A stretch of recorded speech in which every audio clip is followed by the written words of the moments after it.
Доброе утро, дорогие телезрители! С вами программа «Салем Караганде», я ее ведущая Зульфира Каскирова.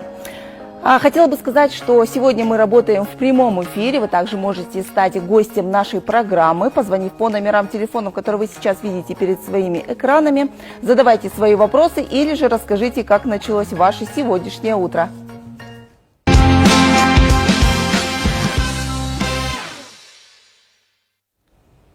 Сегодня цифровые технологии и искусственный интеллект становятся неотъемлемой частью системы высшего образования. Как вузы адаптируются к новым реалиям и какие возможности открываются перед студентами, мы поговорим прямо сейчас на эту тему. Доброе утро! Как ваше утреннее настроение? Отлично. Как я и сказала, да, сейчас мы будем говорить про цифровые технологии. И сразу же хотелось бы начать с вопроса, как цифровизация меняет образовательный процесс в вашем университете? Дело в том, что цифровизация – это очень широкая сфера деятельности. И в нашем университете эти изменения начались, возможно, раньше всех других. Еще давно, в 2018 году, мы первые в Казахстане создали кафедру технологий искусственного интеллекта и начали обучать наших преподавателей, студентам этим абсолютно новым на тот момент технологиям. Сейчас уже очень многие преподаватели имеют большой опыт, студенты многие уже выпустились и работают на предприятиях, и мы видим успех этих наших начинаний. Конечно, многие думают, что сейчас придет цифровизация, искусственный интеллект и заменят всех, и университеты, и преподавателей, но это не так. Изменения будут серьезными, и они идут уже, но не такие, как некоторые ожидают.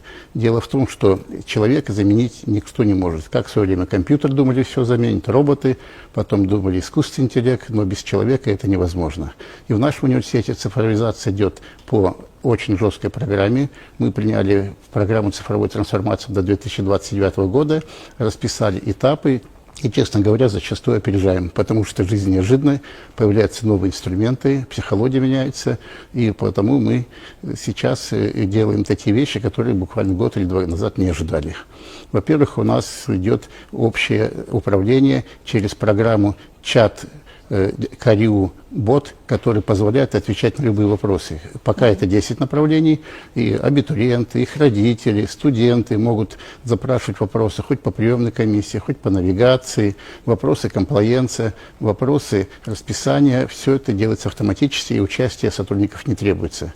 Кроме того, мы разработали специальную платформу, которая позволяет нам, самим предприятиям, нашим подразделениям, самим писать программы, агенты искусственного интеллекта для каждого подразделения. И мы этим занимаемся. Как вообще преподаватели, студенты переходили, отнеслись, да, к новым цифровым технологиям? А это деваться некуда, они живут в этой среде. Вот это особенность нашего вуза. Студенты находятся в среде искусственного интеллекта 4 года, и когда они выходят, им гораздо проще. Идут на предприятия, с удовольствием их берут, и они осваиваются. И здесь у нас идет разные направления. Конечно, это идут программы и обучения, и оценки знаний, и даже входа, как и везде, по распознаванию лиц. И даже мы первый разработали программу, которая определяет конфликтность лица и дает сигнал, допустим, службе безопасности, что необходимо реагировать на ситуацию либо в общежитии, либо в учебных корпусах. И много такое другое, которое могу часами рассказывать. А вот что касается искусственного интеллекта, да, вот как он помогает в повседневной жизни? Это что касается и студентов, и преподавателей? Конечно, для студентов это, во-первых, в первую очередь ответы на вопросы различные. Боты, как сейчас говорят, когда звонишь, и там в банке или где-то отвечают. У нас направлений много. Университет – это очень такая комплексная, мощная система. И потому вопросов разные есть. Поэтому каждое подразделение создает свой бот, и студенты отвечают. А для преподавателей это возможность избавиться от того, что им никогда не нравилось. Это отвечать на те же самые вопросы, это готовиться к некоторым учебным методическим материалам готовить, это писать отчетность, но это освобождает в то же время возможность для их творческого мышления. Потому что самое главное – это все-таки обучить студентов критическому мышлению, умению работать в команде, умению анализировать результаты. А аналитика сейчас выходит на первое место. Ну, то есть ваш университет идет в ногу со временем? Естественно. Даже можем обучить многих других. Опережая даже, да? Мы всегда работаем на опережение. Все-таки наш университет, несмотря на скромность, небольшие размеры в Темиртау, какой вуз может похвастаться, что там закончил президент, премьер-министр, первый министр иностранных дел и многие-многие другие. А вот что касается новых каких-то, может быть, цифровых платформ, да, новых методик, есть у вас вот сейчас, может быть, какие-то планы? Да, я же сказал, у нас план цифровой трансформации, мы по нему работаем, и, естественно, мы учитываем то, что делается в стране. А в стране с декабря 2024 года исполняется поручение нашего президента по программе AI САНА. По этой программе уже в 2025 году обучились 650 тысяч студентов базовым навыкам. В настоящее время, в 2026 году, обучаются уже 100 тысяч студентам уже следующим компетенциям, которые уже позволяют им использовать эти в своих профильных дисциплинах. В дальнейшем, конечно, это будут и дальнейшие. А вот что касается специальностей, есть какие-то наиболее востребованные? Я имею в виду, вот опять же, да, в цифровом? Тут, видите, от каждого человека зависит. Специальности у нас идут по двум направлениям. Во-первых, это те, что классические IT-специальности, которые обучают искусственному интеллекту, обучают аналитике данных, обучают каким-то цифровизации. Но и те же самые специальности, классические инженерные или управления, они ни в коем случае не отрываются от IT-технологий. Все абсолютно студенты изучают дисциплины, связанные с искусственным интеллектом, цифровизацией. И они, когда идут на предприятие, сейчас нет такой классической инженерной специальности, где без цифровизации. Обязательно надо работать с цифровыми двойниками, так же, как в свое время без компьютеров невозможно было. Когда-то компьютеры пришли, тоже все удивлялись, а теперь искусственный интеллект пришел. Вы сейчас сказали, что идут на предприятие, то есть университет ваш сотрудничает с какими-то обязательно. Мы работаем, в первую очередь, наш вуз в свое время был создан как завод в ТУЗ, затем металлургический институт, и потому, конечно, для нас главное направление – это металлургия, машиностроение, и мы очень плотно работаем с этими предприятиями. Темиртау – это исторический центр металлургического образования, но, кроме того, мы готовим и по направлениям энергетики, строительства, технологических машин, управления, и потому с этим предприятием необходимо очень плотно работать. Допустим, с IT-предприятиями у нас очень хорошие лаборатории Cisco, Huawei, Касперского, и студенты через них получают компетенции, которые позволяют им работать в IT-компаниях. Кстати, очень многие студенты уже со второго курса получают предложение на работу, и мы позволяем по дуальному образованию им параллельно работать, и они уже на предприятиях находятся. А что касается вот это практики, да, они вот проходят? Да. И обучение в тоже и обучение в том числе. Здесь у нас в Казахстане или же, может быть, куда-то за рубеж тоже выезжают? Нет, они должны быть в Казахстане, потому что, допустим, 2-3 дня в неделю находятся на предприятии, остальные дни здесь находятся в университете. Некоторые вещи нужно изучать в специализированных лабораториях, которые предприятие не может дать. Те же самые преподаватели, там, философии, языковые и так далее, они должны в университете изучать. Но на за рубеж мы очень много студентов отправляем, и студенты у нас по академической мобильности, по разным стажировкам ездят и в Польшу, и в Чехию, и в Российскую Федерацию, и в Южную Корею, и в другие страны. А вот что касается обмена опытом, возможно, вот у преподавателей есть такое? Приглашаете каких-то зарубежных? Обязательно. У нас каждый год несколько преподавателей приезжают по финансированию Министерства науки и высшего образования. Кроме того, у нас очень хорошие связи, целая делегация. Допустим, на прошлой неделе у нас была делегация Азербайджанского национального технического университета. С ними плотно работали, договорились обмениваться преподавателями, студентами и заниматься совместной научной работой. Приезжают у нас, две делегации приезжала с Южной Кореи. В прошлом году очень большая делегация из Польши приезжала, город Краков, знаменитая металлургическая академия. То есть со всеми иностранными специалистами мы стараемся сотрудничать, без этого никак нельзя. У нас тесные связи и Московским институтом стали сплава знаменитыми, с МВТУ Баумана, с Тюменским индустриальным университетом, Астраханским. У нас сейчас работает 10 программ двойного диплома и совместных образовательных программ с зарубежными вузами. Я правильно понимаю, после каждого курса студенты проходят практику? Да. На предприятиях? Да. Вот сейчас, да, когда, допустим, нас посмотрят, абитуриент, студент, будущий студент захочет выбрать специальность. Сколько у вас специальностей? У нас 65 образовательных программ, 65, да? В том числе и бакалавриат, и магистратура, и докторантура. У нас 12 образовательных программ докторантуры, PhD, и 3 диссертационных совета. Кроме того, мы открыли в прошлом году филиал Национальной инженерной академии Республики Казахстан. То есть, если раньше студенты просто получали высшее образование, то теперь, начиная с садика, школы, колледжа, у нас свой колледж, кстати, имеется с большим количеством специальностей, можно получить высшее образование, поступить в магистратуру, докторантуру, защититься, даже стать академиком. А вот вы уже сказали, да, что искусственный интеллект, он также может и оценивать студентов. Он может оценивать студентов, но окончательное решение только за преподавателем. Только за преподавателем. Да, потому что у нас подход в этом деле достаточно классический, потому что мнение преподавателя ни с какой искусственный интеллект заменить не может. Мы можем долго про это говорить, но уже известно уже несколько лет, что искусственный интеллект зачастую дает неправильную информацию, и он это понимает. А вот что касается, что преподавателей, что студентов, вот как готовите их к искусственному интеллекту? Подготовка как-то проходила, обучение они где-то проходили? Очень хороший вопрос. Подготовка идет по 3 направлениям. Во-первых, все студенты всех образовательных программ в обязательном порядке проходят базовые дисциплины.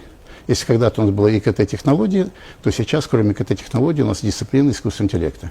Второе – это специальные микропрограммы, которые позволяют изучать отдельные навыки искусственного интеллекта. И третье, конечно, это уже использование этого в своих профильных дисциплинах. А вот как, по вашему мнению, да, искусственный интеллект, он может изменить и изменит ли систему образования вот в Казахстане, может быть, в дальнейшем? Он уже меняет. Абсолютно меняет, и к этому надо очень серьезно относиться. Дело в том, что сейчас все преподаватели вынуждены использовать. Допустим, мы всех своих преподавателей 100% обучаем из технологий искусственного интеллекта, и подход, конечно, разный. Не все преподаватели это сразу понимают. Некоторые, наоборот, идут впереди, предлагают свои идеи. Но после того, как они увидят преподаватель первые результаты, они сами загораются, и все занимаются. У нас все преподаватели занимаются на системе Курсера, которую Казахстан получил благодаря инициативе нашего министра. И сейчас даже наш вуз лицензии отдельно дополнительно закупил на 7 миллионов для того, чтобы все преподаватели могли это изучать. А студенты, конечно, вынуждены этим заниматься. Они сами в этой среде живут постоянно, хоть в общежитии, хоть в университете, круглосуточно, они погружены. Мир сейчас такой, конечно. Ну да, как вы и сказали, что, наверное, нужно идти в ногу со временем, и поэтому нужно адаптироваться уже, да? Да. Преимущества, вот расскажите о преимуществах, которые получают студенты. Преимущества, ну, во-первых, им стало гораздо удобнее, интереснее и современнее жить. Я сравниваю со своими студенческими годами. Некоторые вопросы надо было идти в деканат, отстоять очередь, что-то спросить. Сейчас ничего этого нет. Он может вечером лежать на кровати в общежитии, открыть свою сотку и какие-то вопросы выяснить уже заранее. Все учебные материалы, учебные методички доступны ему через сотовый телефон, через планшет, через ноутбук, в любой точке, не обязательно в общежитии или в университете. Он может находиться где-то за рубежом и параллельно изучать. И, кстати, когда наши студенты ездят по академической мобильности, они оттуда некоторые предметы могут и дистанционно проходить. Правила это позволяют. То есть это жить, работать им стало гораздо удобнее, гораздо интереснее. Сейчас не требуется запоминать фактологический материал. Какие-то даты, какие-то проценты. Все это имеется в интернете в достаточно свободном доступе. Но навыки критического мышления, умение работать в команде, анализа результатов, этому можно научить только преподаватель. И как раз-таки, когда от рутины человек освобождается, то у него освобождается поле для творчества. Это преимущество, что касается студентов. Что касается преподавателей, для них какие? Преподаватели также освобождаются от рутины. Некоторые вещи, материалы, которые необходимо было сидеть, сочинять, писать, искать учебники, работать в библиотеках, они это получают достаточно быстро. Искусственный интеллект это формирует, систематизирует, и преподаватели достаточно качественно готовят свой материал. Но здесь имеется вторая сторона. Сейчас идут проверки не только на антиплагиат, любой статьи, любого материала, но и на процент использования искусственного интеллекта. И здесь тоже очень жесткие подходы. И здесь очень сложно, потому что бывает, человек сам написал что-то, а искусственный интеллект говорит, что это он написал. Потому что все, что попало в интернет, искусственный интеллект, естественно, присваивает себе. Ну и как вы сказали, да, что искусственный интеллект не может заменить преподавателя. Нет, не может. Он никогда не... Здесь нужны и мимика, и интонации, и общение, и понимание студента. Потому что обучение, образование – это процесс партнерства. Здесь необходимо общение. А искусственный интеллект – это механическая система, это, по моему мнению, такой глубокий старик, который все знает и который отвечает на то, что было. Но то, что будет, он начинает угадывать, а психологию человека понять очень сложно. Это намного сложнее, чем весь интернет и чем весь искусственный интеллект. Согласна с вами, абсолютно. Ну и вот, наверное, такая подытожим, да, нашу беседу еще раз. Скажем, какие перспективы открываются перед выпускниками, да, вот, которые владеют навыками искусственного интеллекта? Дело в том, что перспективы сейчас, они очень широкие, потому что имеют навыки, но через несколько лет это будет намного шире, потому что использоваться искусственный интеллект будет абсолютно везде. И потому, если он не знает базовой технологии, ему просто невозможно будет работать. Но именно чем наши студенты отличаются, они 4 года находятся в этой среде, и когда они попадают на любое предприятие, любую организацию, то им не надо адаптироваться, осваивать, они с этим уже знакомы, потому что они каждый день с этим сталкивались. И потому работать им гораздо будет удобнее. А самое главное, они учатся. Потому что творчество, благодаря искусственному интеллекту, возможности для творчества становятся гораздо шире. И они гораздо быстрее адаптируются в любой среде. Ну и слова от вас, да, абитуриентам будущим. Кто сейчас выбирает профессию? Что можете сказать? Ну, это вопрос сложный. Абитуриенты зачастую ездят куда-то поступать не потому, что они хотят получить качественное образование, а потому что хотят увидеть другую страну, другой город, приехать, допустим, из сельской местности в город, из города поехать в больший город. Поэтому зачастую так и происходит. Я сам в свое время, когда в 80-м году поступал, тоже у меня были готовы на прием несколько сильнейших московских вузов. Но уважаемый заведующий кафедрой, проректор по учебной работе Былько Владимир Филиппович увидел меня, специально пришел в приемную комиссию, чтобы со мной поговорить, отговорил, говорит, оставайся здесь в Караганде, ты еще весь мир повидаешь, а в Москве ты будешь один из многих.